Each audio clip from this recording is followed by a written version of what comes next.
And on this week's episode of the Superhero Show, we'll find out if Harley Quinn and Ivy can handle a big pasta dinner, if Invincible can handle a big jump to the future, and if your friendly neighborhood Spider-Man can handle a big fight with Daredevil.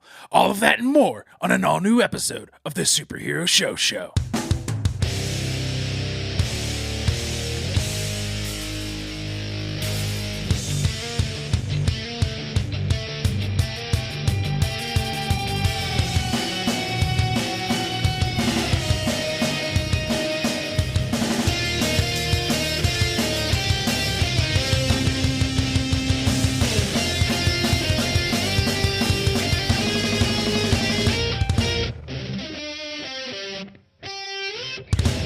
Hello, nerds, and welcome to the Superhero Show, the only podcast that covers every single TV show based on comic books that we deem worthy to cover that week. I am your host of the week, Mike Gravano. With me is the Falcon to my Captain America, Ryan Joaquin Torres.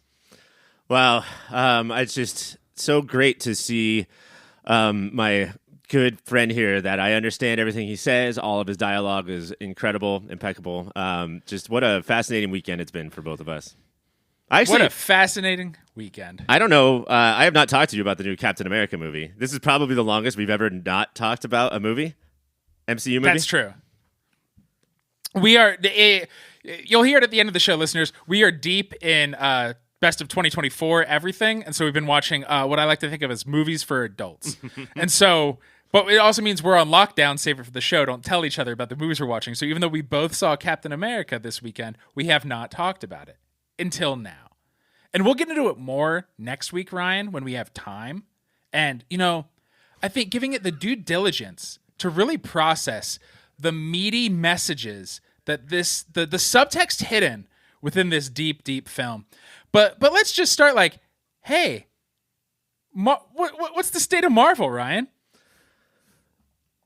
Thunderbolts, Fantastic Four. Thunderbolts, Fantastic Four. Phase 5 is over. That's all I mean, also... Was this the end of Phase 5? This was the last Phase 5 movie, I believe. But what's important... Well, you wouldn't want to shake up the phase and end good. No. So it's good that they're like, let's at least stick with our pattern. Sorry, I asked you a question. Go. Keep talking. What I think is the most important is that the quality of Captain America, which I will say is poor... And my thoughts on the future of Marvel has nothing to do with my day-to-day disposition. That's not something I could have said in the past, but that it's officially the case now. So now we're just people who saw a movie instead of like people who are hanging our hopes and dreams on the future of a movie franchise. I thought you meant day-to-day disposition, like, oh, I went in hangry, so I liked it more than I thought I would, because it filled the hole in me. No. That's never what Hanger would do. Hanger only makes things worse. Yeah. And remember, Hanger is a gift. And it keeps giving. I have a Sam Wilson Captain America Lego behind me. Cap's my guy. I have the Cap hat on right now. I fucking love Anthony Mackie. I find him very charming. I don't think it's his fault. No. But I don't think he did it any... It's there's certain people I'm like, wow, did they get like a high school theater actor to be some of these roles? But then there's professional actors who deliver these lines poorly. It's like a first or second draft pass screenwriting. The thing that caught me really, I mean, there's so much wrong here. And yeah, it is unfortunate for Brave New World that we are dick deep in the best movies of 2024. Yeah. That sucks. But still, I'm pretty sure we could have spotted the flaws. The moment that I will never get out of my head is they're on a, I don't know what you call it, Mike. You're the military man, like a tanker aircraft carrier. They're on an aircraft carrier. Well, if we're talking about an aircraft carrier, they're on an aircraft carrier. Okay. The big boat? They're on that big old boat? No, it was a tiny room with a toilet and a sink. Is that what they're called? No, they were on. Yeah, they were on the aircraft carrier. That's a tanker. And we have seen this scene in a million movies. And Harrison Ford is down there as the president, and Mackie and Joaquin fly in, and he's like, all right, go out. And that set looked like something that we would put together in a video for a high school project. Like, every aspect of this is lazy, rushed cheap looking trash. And Disney has made it has made us well aware that they know the dire straits that this franchise is in. To think anything else would be crazy. And then to release this, I'm pretty flabbergasted. Is this the bottom of the barrel? Of all the movies? Yeah. No. There's certain other ones that still are out there. And you know what's crazy too, Mike, is that I had said for probably a couple years now that if I just wish that they would have a 3-act, well-structured screenplay, tell a story. And that's the problem, because all of these movies like Love and Thunder and Wakanda Forever, they don't resemble movies. It's just a series of scenes of ideas, and there's no story being told.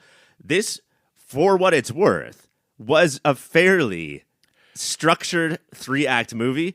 So I guess I was wrong. That's not the fucking problem. It's something else. That was not the issue. They were like, oh, okay, critics. That's what you think the problem is? We'll show you that's not the problem. Hey, thanks, Disney. Thanks for showing us that's not the problem. I guess Fantastic Four and Thunderbolts. I guess those are... I've been wondering, we've talked about, and I know we are way over time. We've talked about what different movies broke our wives. And now, if you're like me, you go see this alone in the middle of the day. Well, our sex tape was probably the number one. Yeah. And they really didn't like the post-credit scene. Where Greg came out and said, hey, more sex? I'm forming a sex tape team. This made me wonder, I might be done soon. You've been saying that a lot Which lately. I'm sure that glow's going to come. That, I'll forget. And then Thunderbolts will come around. I'm like, I'm excited to see it opening weekend. Before we get out of here, I have 3 tickets for you. Okay, you can choose 2, and you'll never see the third.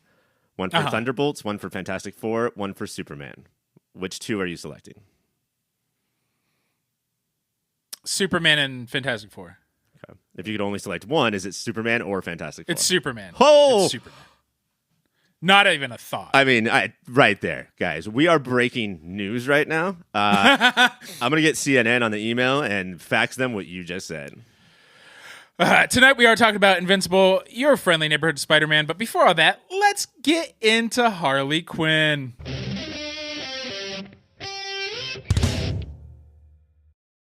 On the 5th episode of Season 5 of Harley Quinn. What the fuck? Whoa. Oh my goodness.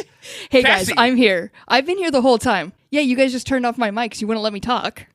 No, we would never do that. You wouldn't. I had to cover my ears because I didn't want spoilers. For Captain America, Brave New World? Yeah, I can't She risk doesn't even that. want to know how he thought or felt or farted during. I can't know nothing about it, but I can tell you everything about Harley Quinn. On the 5th episode of Season 5 of Harley Quinn, Harley Ivy and their basically half-adopted nephew, Sean Shark, go to Bruce's pasta party, which then turns into a murder mystery party, which then turns into a try-not-to-get-murdered party, and then turns into a Dick Grayson has been brought back to life reveal party, which then turns into a welcome to Alfred's, aka the Macaroni's party, when he tries to murder everyone. Taste buds, I ask you? It probably sounded like there was entirely too much happening in this party from my description, but did it feel that way when watching? No, and there was no Brainiac, so... Yeah, a huge improvement from last week already. What if we give the viewers characters they want to see? It'd been long enough that I forgot how fucking funny this version of Bruce is. Yeah. Like just the Harley Quinn version, like he is just a fucking fail son who ended up being Batman. I mean, a Nepo baby, which is a phrase that we've started using in 2025. You guys can start right now. All right, Nepo baby. There you go. Everybody knows that I got this podcast because of my father. So I am a Nepo baby. Ricky Gervais is your dad, and he invented podcasting. Also, Joker is here at this party, and Joker, I know he's sort of a different Joker, maybe a little bit reformed, but he also makes, Bruce Wayne makes him look like a grounded non-psychopath. Like, Bruce Wayne is fucked in the head, and it's not because his parents died, as Joker brings up. It's because you were a billionaire piece of shit. It's so crazy to have a scene with them, and Joker be the one giving him therapy and making him a better person. Truly insane. Have you tried apologizing to your son? No. Why would I do that? What would that do? And that's what I love about this show, because that's such a he throws it out there as a suggestion and then he does it, and that's what ends up saving everybody is just him apologizing. That's what saves them from getting murdered. And I was like, this is a sweet 30 minutes and we get this whole transformation. And Bruce, it feels like, doesn't even know who he's apologizing to. I do think it's Damien, but then Crazy Dick also is just like, thanks, Daddy. Like, it brings him out of his weird starfish X-throwing brainwash character. We don't need a name for this guy. It's fine. I'm getting him confused with the guy from Invincible who has the alien in his chest that reaches his tentacles out and grab. We watch entirely too much TV. All right, Mom.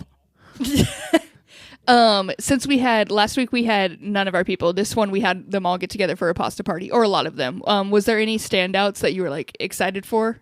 I'm personally, whenever I see Sean the Shark, like I'm just loving this little guy. Oh, classic hosting. I'm going to say this as a question and then answer it immediately so I can talk about Sean the Shark.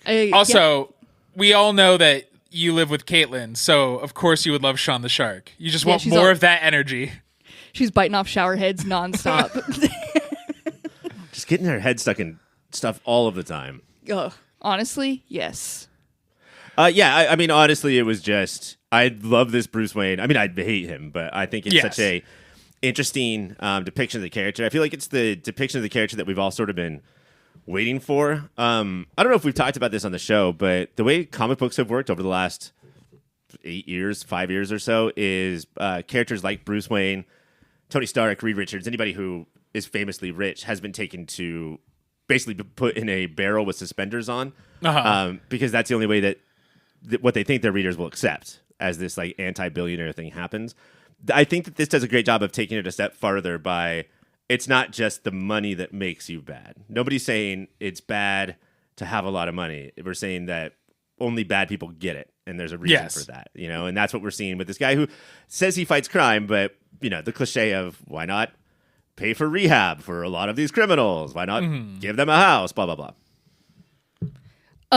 How did you feel about the macaroni coming back into this, but with the serum? I had forgotten about the macaroni completely. Y'all forgot about macaroni, I think, is the Eminem song in this universe. And so that was a great reveal. The butler did it. Good nod to that Agatha Christie-ass thing. And then, him Bane steering out. Why not? Why not just fully, nothing matters in this universe. Kill Butler. Kill Alfred. Who am I? Bruce Wayne? I can't even remember his name. Alfred Butler, of course. Turn him into a Bane type and then explode his head. Hell yeah, this show. This version, once he becomes the macaroni on the serum, he... Yeah. Listen to the fucking words coming out of your mouth. This is important things we talk about, and I've dedicated my life to the proper things. He can only sing that, put a Yankee Doodle? in his hat. Yankee Doodle. And that's somehow the only way he could communicate, which doesn't make sense, but also totally here for it. Oh, is that where the macaroni name came from? Because he's such a Yankee? Stuck a feather in his cap and called it macaroni. It must be. Wow. Even though he's dressed like a Victorian courtesan, like with the hair. Penny farthing riding motherfucker. When the plot of this episode started to lay out, I was like, oh, Rian Johnson. Because Agatha Christie has now been replaced by a man. I feel like a fucking dolt that my first thought was Rian Johnson and not Agatha Christie. You are adult. I am an adult, yes. Yes. Turned 18. And we're here to talk about comic books like adults do. That website counter that we had till Ryan's 18th birthday finally went off, and it was the saddest little confetti. Couple pieces. What a gross universe this has always been. It meant now I can fuck the Olsen twins. Wipe out. The one person, everyone seemed to like mesh together, but we did have Lois Lane here. Yes. And even them had to be called out, like, why are you here? But she had nothing going on. Clark's on sabbatical. Or Superman's on sabbatical. I don't know if they know she's with Clark. They know she's with Superman in this version. Yes, they keep mentioning Superman, and like Superman got her like a side apartment or something like that. That's amazing that she's like, oh, I will definitely tell people I'm going out with Superman. Clark's like, and you're going out with Clark Kent as well? No, I will not be telling people that. That would be immoral. What, you're dating two men? She can't have that reputation. But at the end, we get this reveal that she's been there basically for the plot of she's also seeing the skull version or the skull that Harley is seeing. Which everybody on here knew that was Brainiac, right? When Harley's like, I'm seeing a skull in my nightmares. And then we'd get a little like, doodle-doo-doo-doo-doo flash of the skull. Yeah, because in that Brainiac focused episode, they did it once, even though we had to watch a whole episode on it. So they're like, look, we did it once, and that's how we're going to continue it. And they'll know that. They'll absolutely. Should we go to Moments of the Week? Sure. Ryan, what do you got? My moment of the week is not just about this episode, but about my future when I get rich because of this show. Mm-hmm. I realized that when it's a pasta party, so of course the waiter or the butler or whoever has to bring out the Parmesan. And when you're rich, you don't have to tell them to stop putting it on. I always say to the waiter, stop, long before I want them to stop because I'm worried about getting judged. Yeah. But if you're like, it's just too much cheese for one man. But if you're rich, you don't give a shit. You just eat all the parm you want. Not only do you eat all the parm, but if he fucks up a little, you can say, bring me a fresh, start with a fresh wheel. He had him, he was like, keep it going. And then he puts a little too much. Instead of just being like, oh, this is a waste, he's like, bring me another plate. You're going to do it again. Yeah. The most realistic Let's be aspect rich of the show. Let's do it. By the way, a parm wheel is like $1,000. So. Did you price it out after this episode? No, I have that information. Just at hand, know right? that? What's a Gouda block? What's a Munster triangle? Tell us all the cheese and shape combo prices. A monster triangle is like super big, and it will bite you. Mike, what's your moment of the week? I have two. Early on, Harley is saying how she has been having nightmares and just throws that and waking up covered in piss. And then the show can still tickle me by being super filthy in surprising ways. And then the lowest moment, they're all at dinner and they're like, so how's Superman doing on vacation? She's like, oh, cool, you're asking about Superman. I'm doing fine, but yeah. And that has to be what it's like, dating one of the most famous people in the world. She won the Pulitzer, people. Yeah. And never gets respect. Well, so did Kendrick, and everybody's shitting on him. Ew. Half the country. My moment of the week was also the Parmesan moment, but I also really liked the spa moment between Joker and Bruce. The fact that they had this whole mission, and they're like, "Yeah, let's go for it. Let's just take a little spa time together." That is it for Harley Quinn. It is Thursdays on Max. Ryan, I did save some time for you to talk about a website, though, so now is your time to shine. Oh, of course. DiscountParm.com is where you can go for the cheapest government Parmesan cheese money can buy or not buy, as it is. You go there and you just see pictures of Parmesan cheese because that's how our websites work. Can't order it or anything. No, I'm just kidding. That's silly. You can get any kind of parm you want, whether that is in the green can, the real fancy the craft stuff. one. That one's so good. I learned the rich people call that shake. I grew up calling that Parmesan cheese, and then at a certain point in my life learned, no, that is barely cheese. What do they call it? Shake. Oh, okay. Like bad weed? Yeah, like bad weed. That's what cheese is to rich people. We, of course, have one in the shape of the dad from Rick and Morty. Classic. Yeah, that's called the Chris Parmel. We have one that is in the where it's the powder, it's all grated, but it's in a yellow baking soda box. Uh-huh. And what's that one? That's Parm and Hammer. And then, of course, we have the one where you propose to it to see if you want it to go to the big school dance at the end, and that's Will You Go to Parm With Me? DiscountParm.com, where the cheese won't cost you a parm and a leg. Wow. I was going to have so many questions, but you nailed it with a tagline, and that's how you get everyone on board. I have 0 questions now. Yeah, we don't even need to talk Everyone about forget Cybersprout. their questions. I don't need you're golden, dude. You don't need anybody. But if you do want some help, I'll send you over to cybersprout.net to help you make this beautiful, beautiful website. They got design experts that are well versed in digital strategy and elegant design. If you need help, they're there for you. They got people all around. People all around That's now? what I want you. Wow. Yeah. They like so come around, they impressive. swarm you. Not only do they got people, they got easy to edit fields, custom templates, drag and drop tools. Visit cybersprout.net to get started. A flawless promotion for them. Love you guys. That's it for this, though. Let's go talk about more TV shows.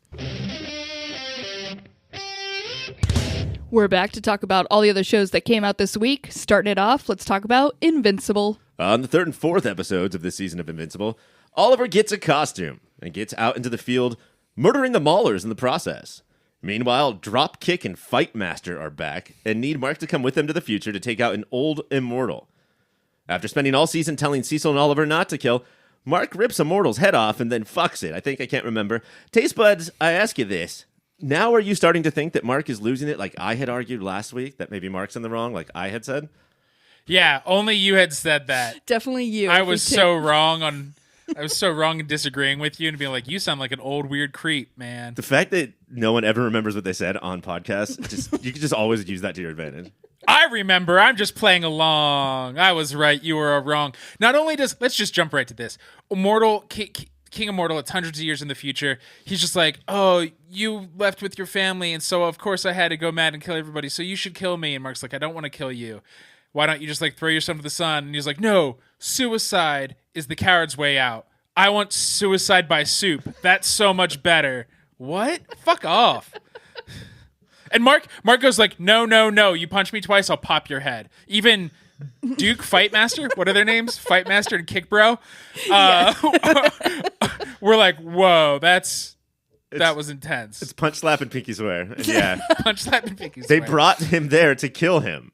And they were like, Yes. You killed him, bro. Everyone's just out of their element now at this point. Things have got off the rails, and I am not sure if they ever will come back. I don't know if we'll ever see another big family photo of all of our favorite characters. What? Yeah. Am I misremembering the comic?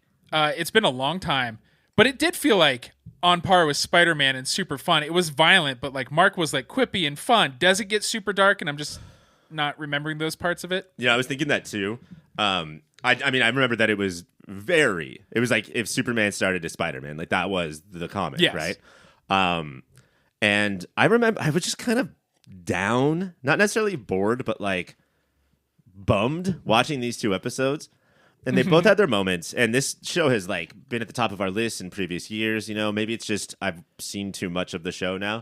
But I think part of it was that Ryan Ottley, the artist of the comic, who was so great at drawing dynamic violence and just awfulness, but I was choosing how long to look at each panel. And I was going through it, and you know, I'm more of a dialogue person than an art person, so I was trying to get back to the quippy dialogue. In this, where you don't choose, the director and the writers choose, it weighs on you, dude. It just feels a little bit endless. How did you feel then about the beginning of these two episodes, like the silent film of two crooks who try to reform, but the system is so set up against them they have to fall back into their life of crime? Everybody's favorite episode of The Last of Us, Invincible edition? Yeah. Invincible edition. It was fine. It was, you know, I am holding two phones while watching any TV, so for there just to be a silent part, that was hard to handle. But no, it was interesting, and it was very lib.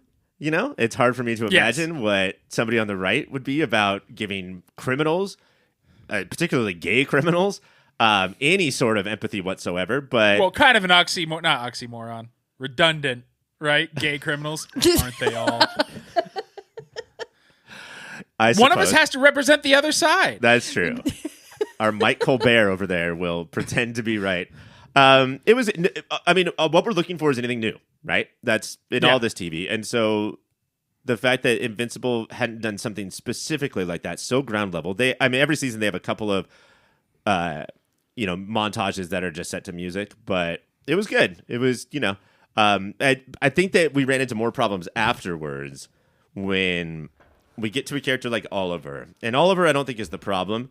I think writers don't have a ton to do with Oliver. Characters like Oliver, who do you know who a Damien type, exactly, where like it's really hard to arc them, especially because of how young they are. So everyone just keeps rolling their eyes and saying, "No, Oliver, we told you," over and over and over again. Yeah, it's. Do you know what? Here, I'll also argue on the other side. Maybe if you actually punish your kid when he does a murder, that'll shape him up. How, maybe though? Take his phone away for a week. Maybe turn off the TiVo. That's so harsh. You can't do that. Take away his fax fidget machine. spinner. There we go. Fidget spinner. His, bop it. Twist it. Skip it. Boop, boop, boop, boop, boop, boop, boop. Do you know why Oliver is named Oliver? Because it's a twist. That's a play, because bitch. This is more your area, Cassie, because it's 70s TV. It's 70s TV. Yeah. Oh yeah, I know that for sure because of that. Married with Children. Full House. That's from the 90s. It's the Brady Bunch. Cheers. He was a cousin. Cheers. Cousin Oliver. Poochie. Cousin Oliver was on the Brady Bunch, and it's sort of like it was the original "jump the shark" phrase. Oh, you added a Cousin Oliver. More trivia. Maybe I'll do this to Cassie first. Cool. Who else, much like Invincible, added a character named Oliver? The OC. Hey, there she is. Yay! Who also ruined Well, we it. need a Ryan also Atwood ruined type. Rex Splode needs to be sitting here and be like, that guy sucks. You guys know that guy sucks. And everyone's like, Rex, you're wrong. Fuck you. I feel like guys like Rex love douchebags like Oliver. Is it? So we have basically now that Mark is fully. Is he like full turned, or is he? We're just seeing the beginning of it still. It's the slow, long beginning, and that's why I said low of the turn, because he once again couldn't get information from Rudy, so he just went straight to beating up Cecil's zombie robots again to get in Cecil's face, and Cecil's like, I didn't do this, man. You got to stop breaking into the fucking Pentagon. We can't just leave each other alone. So yeah, Mark is definitely turning evil, probably slower than we would like, even though so many other shows were like, this is happening too fast. Mm-hmm. While Nolan is turning good on the other side of the galaxy, if you stay for the half an hour of post-credit story, this bitch will throw in an opening credit and an end credit whenever it wants, dude.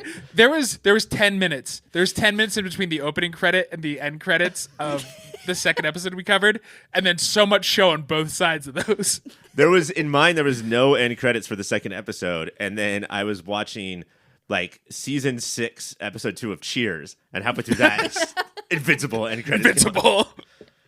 I do real quick. I want to hit on what I think is by far the most interesting part of at least this section of the season, which is, even though I talked a little bit of shit about how perfunctory and performative it was, Mark and Eve together. I think that they're doing a lot of interesting stuff of we're still kids, but we're still adults. And what I really want them to focus on. Yes? Not yet a woman. Not a girl, period, would just be a great name for a song. I know what you keep thinking, but. All right.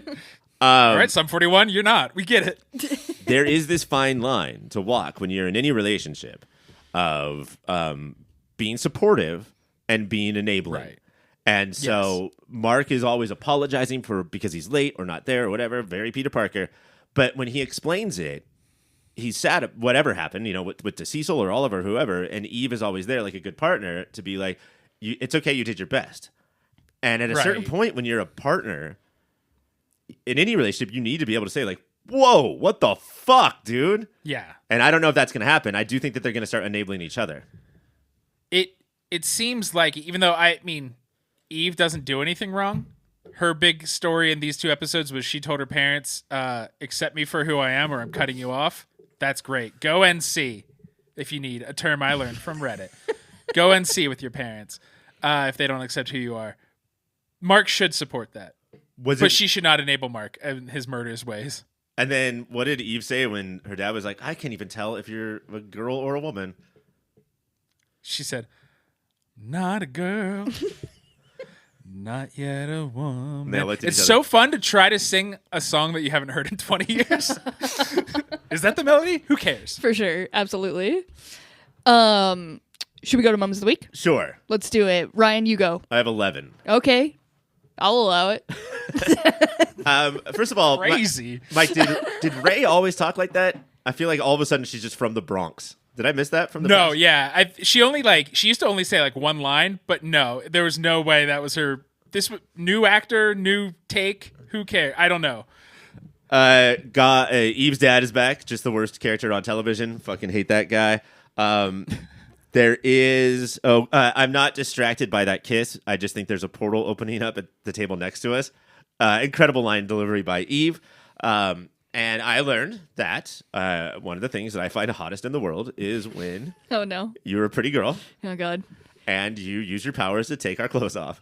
That was fucking sick. Mark also thought that was fucking sick. And of course, Harley Quinn go fuck itself because it's the only show we're covering tonight to not include Paul F. Tompkins, who is back as our narrator. Why would it do that to us? Everybody else is including him. Harley Quinn, just get him. Why not? Why wasn't he Brainiac? Then I would have loved that episode. That's Honestly. true. Just a whole half hour of PFT doing his thing. I only have 3 more moments of the week, Mike. One, Rattle him off. what is it about dudes being so impressed by other dudes who can be tortured and take it? I feel like as a culture, we just love watching that. Like Alan and Mark's dad just Nolan. watching each other getting the shit kicked out of them. They're both looking at each other like, fuck yeah, baby. Yeah. Like the fact that my generation loves Braveheart so much is just basically because of that. Men would rather watch other men bleed than go to therapy.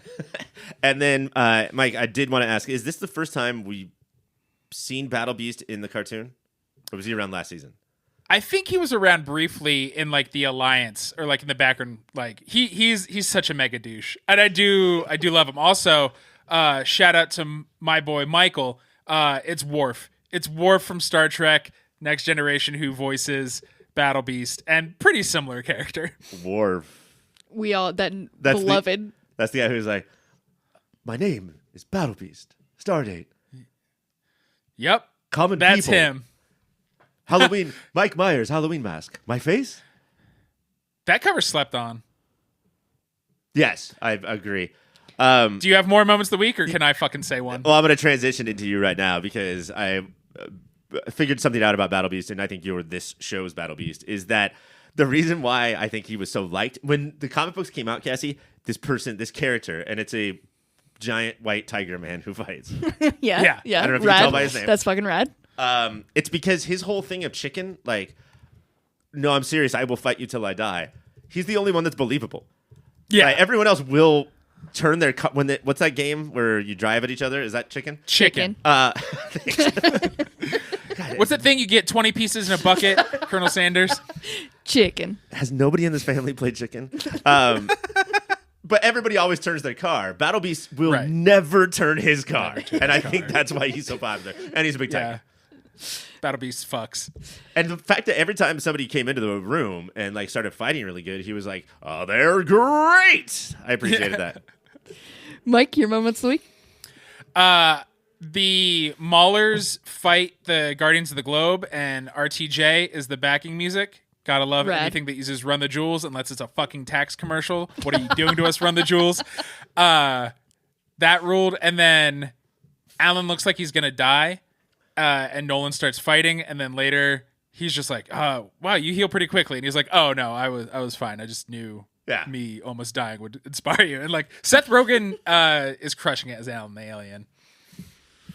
If you want to check out Invincibles, it's Thursdays on Amazon. Our next show is Your Friendly Neighborhood Spider-Man. On the latest YFNSM, Peter tries to force Harry and Nico to be friends via VHS movie night. And Lonnie gets booted from the football team, so he quits school. Oh, and Daredevil shows up. Taste Buds, who's a worse friend? Harry for revealing Peter's secret to Nico, Lonnie for blowing off Pearl, Norman for registering Spider-Man under a fake name under the Sokovia Accords, or Peter for leaving Harry and Nico for hours. I mean, I'm going to say Mike because he brought up the fucking Sokovia Accords again. He'll die for them. They're in the show. I didn't make it up. But you didn't. We should all say- register. You didn't have to say that's the it. thing. He's saying that. Well, first of all, he's saying that you and I have powers. Okay. And Sorry, I believe in you two. I like that part. we should register those powers. Such good questions. I think that it's going to be Harry because this is definitely the run of episodes where we start building up like this angst towards Peter about the Peter and his dad's relationship. Harry and his dad? Harry and his Peter's dad. Sorry. dead. Peter's dad is dead. Henry Osborn. Harry is pissed. It's Henry. Harry is pissed that Norman and Peter are getting close, and that's becoming. Yeah. You think it was an underhanded reveal to Nico, not a sincere? I thought No. Nico would know. I don't think that at all. And in fact, just to jump, my moment of the week is him walking in and looking at Lonnie or Harry, who had told Nico, and Harry's line of like, "I thought you knew." Classic delivery. I do feel like that there's certain moments that they hit teenagers and teenage friendships very well. Yeah. Is Lonnie into? Is Harry into Nico? I don't think so. I think he is a very lonely rich boy. Uh-huh. And he is filled with fake friends. He's so lucky. He's a star. I'm sorry for the 20-year-old Britney Spears references. But he cries because he doesn't have any friends. And so he's like, well, Peter's my friend now, so maybe Nico can be my friend now. I don't think he's into her. It was the whole, like, working on the speech outside her apartment. Like, practicing it. That's just something boys do when they have a crush. Is Nico a foster child because her parents are off doing crime? Do you think we're going to get into the whole runaways of it all? They're either doing crime, Ryan, or doing time. Yeah. You should be doing one or the other. It would be awesome if season 2 of Your Friendly Neighborhood Spider-Man, Runaways. And it's mostly about Nico and Runaways. Runaways is what I call poop. Wipe I out. got a question for you, Mike. Charlie Cox plays Daredevil. What the fuck am I supposed to be thinking here? Like, one, Charlie Cox, cash those checks, but also get a life, bro. Like, you are too available. I remember falling in love with you for Boardwalk Empire. So you can act in non-Marvel things. You've proven it. But, like, do you worry at all that it makes it a little bit confusing about what's the MCU and not?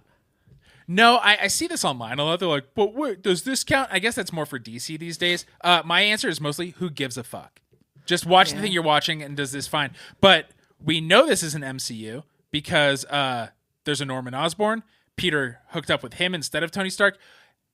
This era of Marvel, we are definitely going to get an inappropriate relationship for Peter Parker with a rich man. He's just going to whore his little brain out. That is what this era of Marvel is saying about Spider-Man. But no, it's clearly not the MCU, just with everything that's gone on. And with what brings whom Cox, also brings with whom Cherry. That is what they say. Cherry Glazer from NPR? No. Zach Cherry is playing Zach Cherry. Sometimes you could just move on. Was Zach Cherry in this? Yeah. He's doing Zach Cherry things, standing on the New York streets, taking pictures. Saying Spider-Man do a flip. Up. Yeah. I did not catch that. Talking about how he has to get back to work in his cubicle. I need to be severed soon. What were the main things that happened? We watched 3 episodes, right? Yeah. I think Holy shit. The Daredevil fight was cool, but I think that the biggest thing is that we now have Norman's motivation, and it's not I'm the Green Goblin, but it's something more than that. I think these episodes did a really good job of I hate to say this, be brave, you can do it. Showing how the Sokovia Accords. Oh God, no! I take it back. Hey, I'm Mike, and I love the Sokovia Accords. About how it's just old white people pissed that they don't have the most power. Really, like this. Mm-hmm. There was a behind the scenes here that wasn't in any of the movies, really, because that foregrounded the heroes. This backgrounds the heroes. And Mike, what do you think of with great power comes great respect? And that was the big twist, that it's not about being responsible. It's about getting as much respect as you possibly can. Well, that is the wrong lesson for sure. I was going to say, isn't that the opposite of what we want? So. And he didn't even spell it. If he had spelled that word and sang it, then... With great P-O-W-E-R comes great R-E-S-P-E-C-T. Find out what it means to me. Talk to me. It sounds like dangerous territory we're about to get into. But should we go to Moments of the Week? Sure. Mike, what do you got? Spidey and Daredevil are fighting. And this is perfectly captured, like, the Spider-Man in Civil War, like, loving what was happening and couldn't believe what he's doing. And Peter's like, this is definitely top 5 super battles for me. How about you? As they're, like, punching and kicking each other. He's just loving everything that's going on. And it was very endearing. And then Charlie Cox said, I'm not sure which battles I'm in because I don't know what universe this is. It's all confusing. Yeah. And the people on the internet I haven't read my contract. Specifically for Ryan. Ryan, what's your moment of the week? I got a good one and a bad one. The bad one is something I want to stop being in TV shows. Nico overreacts to something. It wasn't that big of a deal. But she apologizes to Harry, and he says, what? I'm sorry. I didn't hear that. Can you say it louder? Shut the fuck up. Oh, rude. That's a rude person. It's so hard to get a genuine apology these days. And if you get one, don't act like that anymore. You're not fucking Zach Braff. You're not Zach Cherry. You're not Cherry Braff. You're not the Zach Braff band. You're not Zach Morris. You're not Zach Morris Day and the Time. Look at what you've done. You did that. My other moment of the week is at the end of the second episode, Spider-Man finally busts into the warehouse where there's about to be a gang fight. and Spider-Man has to pause. Like, he can't talk because of how long the guitar solo is that plays when he comes in. It's, I know that's our theme song, but yeah, it is. He just stands there, like, and it's like a crowd applauding in a sitcom. You just can't speak until the whole thing's done. So good. If you want to check out your friendly neighborhood Spider-Man, it's Wednesdays on Disney+. That is it for our show. We have some websites to plug, though, and Mike, I would love it if you tell the people about them websites. Start with the one. The one. Oh, of course, it was DiscountParm.com. DiscountParm.com. Thank you. I was like, Parmesan something. DiscountParm.com is where you can see pictures of cheese. Yeah, you can't buy it, I think is what we settled on. Yeah, you cannot buy it. Also, YOURPOP is not it. POPFILTER.co. I'm sorry, I came so close to making us have to watch The Walking Dead. Popfilter.co is where you can go. It's where all the things we create go. Throw a little /Amazon on there. Bookmark that. That's how you shop at Amazon, an evil corporation from now on. Headed by Norman Osborn. Not a lot of people know that. Ryan, we also got another show on the network. Can you tell the people about it? Of course, a movie of the year is just not into movies right now. What we're doing is reviewing everything from 2024 albums, TV shows, and movies, I guess, and also movies. So tune in and watch that. And then coming up very soon, sooner than all of us can believe, the 1996 season is coming back. What? So yeah, people. I thought we just decided to cut our losses. No, we're coming back with so many great guests that we haven't recorded yet, so I can't announce them now. But I would say, like, Because they might drop out. Yeah. Tom Hanks, Tom Cruise, Steven Spielberg, Rita Wilson, a Velociraptor. You'll That's get all. the Velociraptor. Put it Rita into Farr. put it into the universe. You'll get it. We were like, how is the Velociraptor even going to get into the studio? Oh my God, he's opening the door. He could definitely record a podcast. That's movie of the year. Definitely check it out. We are also on Instagram, and you should check that out. It's at YourPopFilter on Instagram. We got an email as well. It's contact@popfilter.co.